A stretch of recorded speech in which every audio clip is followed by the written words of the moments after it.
오늘 우리가 함께 나누실 말씀은 사도행전 1장 12절로부터 25절 말씀입니다. 사도행전 1장 12절로부터 25절 말씀까지입니다. 우리 한 절씩 교독하여서 읽겠습니다. 제자들이 감람원이라 하는 산으로부터 예루살렘에 돌아오니 이 산은 예루살렘에서 가까워 안식일에 가기 알맞은 길이라. 들어가 그들이 유하는 다락방으로 올라가니 베드로, 요한, 야고보, 안드레와 빌립, 도마와 바돌로메, 마테와 및 알페오의 아들 야고보, 셀로딘 시몬, 야고보의 아들 유다가 거기 있어. 여자들과 예수의 어머니 마리아와 예수의 아우들과 더불어 마음을 같이하여 오로지 기도에 힘쓰더라. 모인 무리의 수가 약 120명이나 되더라. 그때 베드로가 그 형제들 가운데 일어서서 이르되, 형제들아, 성령이 다윗의 입을 통하여 예수 잡는 자들의 길잡이가 된 유다를 가리켜 미리 말씀하신 성경이 응하였으니 마땅하도다. 이 사람은 본래 우리 술 가운데 참여하여 이 직무의 한 부분을 맡았던 자라. 이 사람이 불의의 삭스로 밭을 사고 후에 몸이 곤두박질하여 배가 터져 창자가 다 흘러나온지라. 이 일이 예루살렘에 사는 모든 사람에게 알려져 그들의 말로는 그 밭을 아겔다마라 하니 이는 피밭이라는 뜻이라.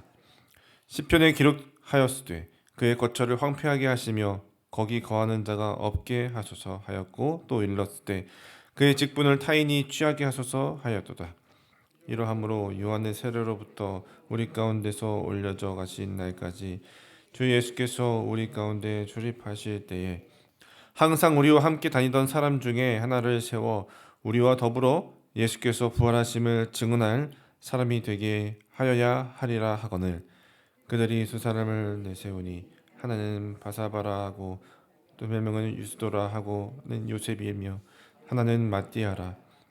그들이 기도하여 이르되, 뭇 사람의 마음을 아시는 주여, 이 두 사람 중에 누가 주님께 택하신 바 되어 봉사와 및 사도의 직무를 대신할 자인지를 보시옵소서.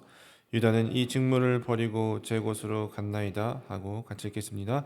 제비 뽑아 마띠아를 얻으니 그가 11 사도의 수에 들어가니라. 아멘.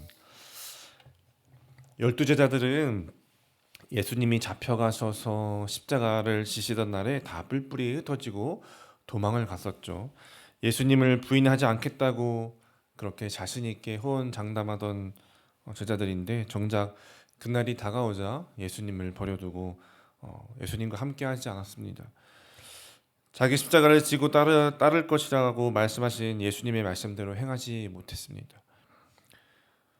자신들의 의지와 열망과 열심으로는 자기 자신의 십자가를 지고 예수님을 따를 수가 없었습니다.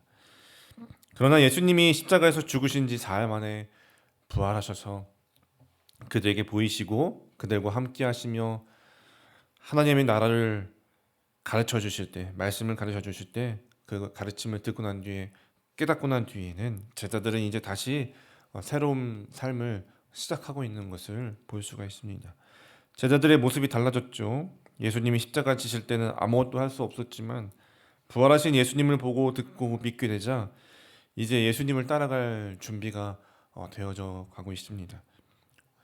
오늘 우리는 어떠합니까? 오늘 우리도 제자들과 비슷한 것 같습니다. 부활하셔서 살아계신 예수님을 인격적으로 만나기 전에는 우리도 예수님의 구원 사역에 대해서 아무것도 할 수 있는 것이 없었습니다.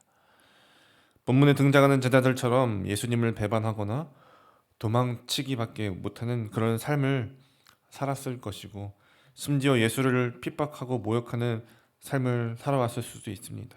그러나 예수께서 우리 가운데 찾아오셔서 우리에게 자신을 나타내 보이시고 말씀해 주셨을 때 우리는 믿고 구원받았습니다.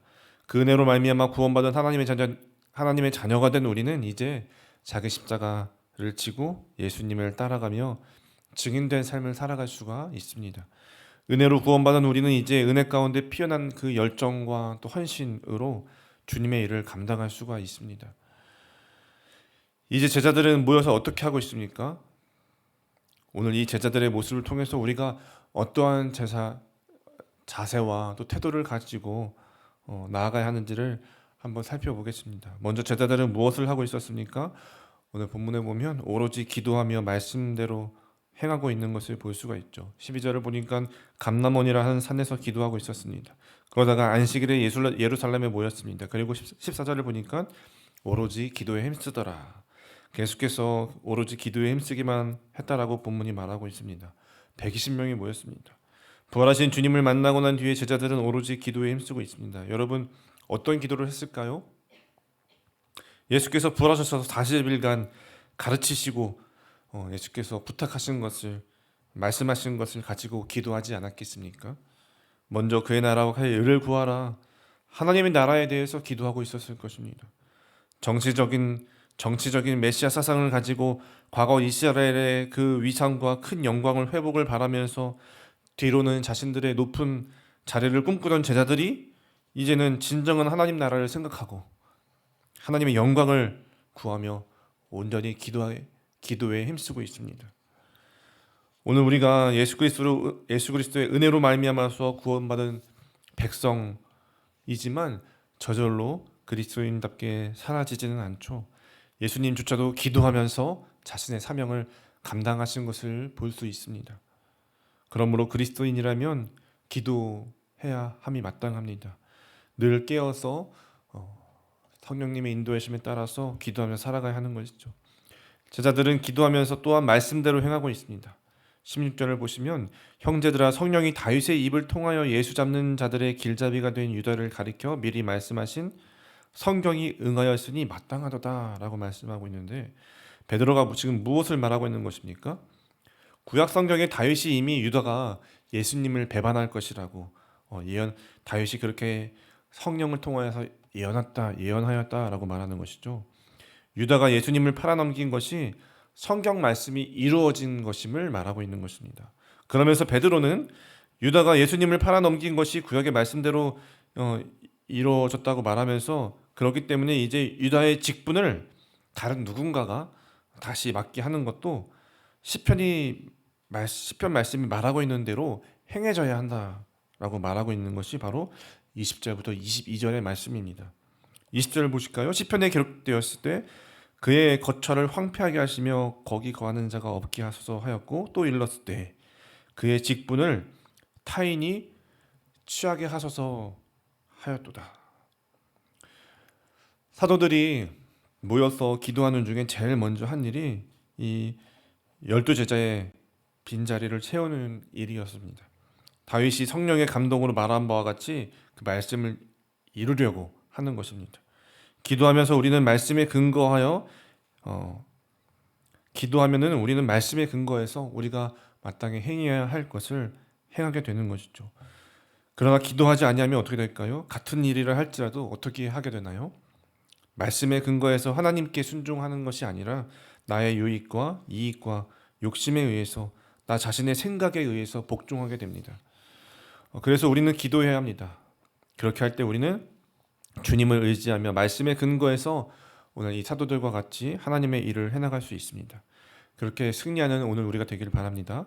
세 번째로 제자들이 어떻게 하고 있습니까? 사명을 붙들며 나아가고 있습니다. 사명을 붙들었습니다. 사도들이 왜 지금 12사도 중에 빈자리를 채우려고 하고 있을까요? 유다가 담당했던 빈자리가 너무 크게 보여서 일손이 부족해서 지금 빈자리를 채우려고 하는 것일까요? 22절 말씀에 보면 이렇게 말씀하고 있습니다. 항상 우리와 함께 다니던 사람 중에 하나를 세워서 우리와 더불어 예수께서 부활하심을 증언할 사람이 되게 하여야 하리라 하거늘. 세우려는 사도에 대한 자격 요건을 보아도 빈자리를 채우려고 하는 이들의 의도가 다른 것이 아니라 어떤 것임을 볼 수가 있죠. 예수께서 부활하심을 증언할 사람을 세우려고 하는 것임을 볼 수가 있습니다. 하나님의 복음을 증거하려고 하는 것임을 알 수가 있죠. 그래서 사람을 세우려고 하는 자격 조건은 사명을 감당할 수 있는 사람으로 적합한 조건들이 또 오늘 본문에서 나열되고 있습니다. 그리고 그 사명을 감당할 사람을 뽑는 일에 있어서 하나님의 섭리와 하나님의 간섭하심을 그렇게 바라면서 기도하면서 뽑고 있죠.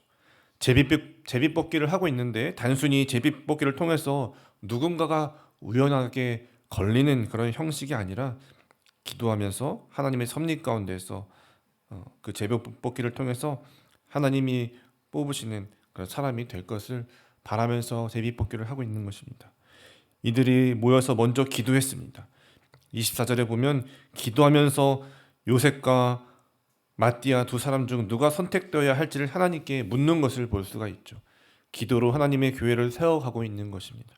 그렇게 기도로 사명을 붙잡고 나아갈 때 하나님께서 일하시는 것이죠. 오늘 우리도 먼저는 나 자신을 예수 그리스도 안에서 하나님의 성전으로 온전히 세워가야 합니다. 사명을 붙들고 걸어다니는 그 교회로서 세워져 나가야 합니다. 언제 그것이 가능할까요? 오로지 깨어서 기도하며 말씀대로 행할 때입니다. 은혜로 구원받은 우리가 기도하며 말씀대로 행하면 하나님의 구원 역사를 이루며 하나님 나라를 확장시켜 나갈 수 있게 됩니다. 예수님 공생의 당시에 제자들은 그러하지 못했죠. 제자들이 예수님이 새벽마다 깨어 기도하실 때 제자들은 깨어 있지 못했습니다. 그러다가 예수님이 십자가 지실 때 부인하고 도망갔습니다. 오늘 우리도 깨어 기도하지 못하면 오늘 우리의 삶 가운데 주어진 그 시간 속에서 예수님을 부인하는 모습으로 살아가게 될 수 있습니다. 그리스도인으로서 부끄러운 모습들이 우리 가운데 자주 발생할 수 있습니다. 그러나 기도하면서 깨어 기도하면서 말씀대로 행하면 주님의 일을 향하게 되는 것이죠. 사명을 붙들고 나가면 그 사명에 합당한 삶을 살아가게 될 수 있을 것입니다. 기도하면서 사도들이 어떻게 행하고 있습니까? 예수께서 부활하심을 증언한 사람들을 세우고 있고 그 사명을 붙들고 있는 것입니다. 기도하면서 모든 일을 사명 감당하는 일에 초점을 맞추고 나아가는 것이죠. 사람을 한 명 더 세우는 일도 그냥 자리를 만들고 채우고 일손을 만드는 것이 아니라 사명 감당하는 일에 초점을 하면서 예수님의 부활을 증거한다는 그 사명에 초점을 맞추면서 깨어서 기도하면서 그것을 해나가고 있습니다. 살아계신 예수님을 인격적으로 만나고 구원받은 하나님의 자녀라면 오늘 우리의 삶이 예수 부활의 증인으로서 또 교회로서 살아가야 할 것입니다. 늘 깨어 기도하고 말씀 보면서 그 사명에 초점을 맞추며 걸어가야 하는 것입니다. 모든 일을 기도와 말씀 가운데 오늘 나의 일상의 모든 일을 기도와 말씀 가운데 사명 중심으로 감당한다면 오늘 우리의 삶에 반드시 그 예수 그리스도의 부활하심이 증거되고 그 믿음 가운데 순종하며 큰 기쁨을 맛보며 승리하는 오늘 우리가 될 줄로 믿습니다. 그렇게 승리하는 우리 분당하나교회 모든 성도님들 되시기를 간절히 축원드립니다. 기도하겠습니다. 은혜가 풍성하신 하나님 아버지, 오늘 이 하루도 주님 앞에서 기도하면서 시작하게 하여 주시니 감사합니다. 주님께서 오늘도 함께 하심을 믿으며 이 하루를 주님께 온전히 맡겨드리고 의지합니다. 하나님께서 긍휼을 베풀어 주시고 주님을 온전히 믿고 따르는 이 하루가 되게 하여 주시옵소서. 내게 모든 것을 내어주신 하나님 앞에서 그 하나님을 사랑함으로 또 경외함으로 말씀대로 살아가며 내 삶의 모든 부분에 있어서 일상에 있어서 그 중심이 예수 그리스도가 되게 하여 주시고 주님의 부활의 증인된 삶을 살게 하여 주시옵소서. 그렇게 감사와 기쁨으로 주님을 따르며 승리하는 오늘 하루가 되게 하여 주시옵소서. 이 모든 말씀을 살아계신 우리 주 예수님의 이름으로 기도드리옵나이다. 아멘.